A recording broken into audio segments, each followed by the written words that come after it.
ଚାରିଆଡ଼େ ନୀରବତା। ଅନ୍ଧାର ନିଶାର କୋଳରେ ଏଠି ସମସ୍ତେ ସୁପ୍ତ। ଚାରିଆଡ଼େ ନୀରବତା, ଅନ୍ଧାର ନିଶାର କୋଳରେ ଏଠି ସମସ୍ତେ ସୁପ୍ତ। ହେଲେ କାହିଁକି କିଏ ଜାଣେ? ହଠାତ୍ ଏ କ'ଣ ହେଲା?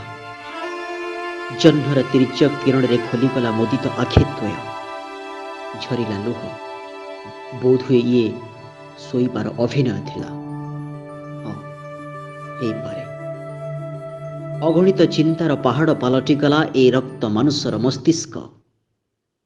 ଅଗଣିତ ଚିନ୍ତାର ପାହାଡ଼ ପାଲଟିଗଲା ଏ ରକ୍ତ ମାନସର ମସ୍ତିଷ୍କ। ଶାନ୍ତ ହୃଦୟରେ ଅଶାନ୍ତ ଝଡ଼ ସୃଷ୍ଟି ହେବାକୁ ଲାଗିଲା। କୋହଭରା କଣ୍ଠରେ ପ୍ରତିଧ୍ୱନି ଆସେ, କୋହଭରା କଣ୍ଠରେ ପ୍ରତିଧ୍ୱନି ଆସେ, କ'ଣ ମୁଁ ସତରେ ହାରିଯାଇଛି? ସେତିକିବେଳୁ ଉତ୍ତର ଖୋଜୁଛି।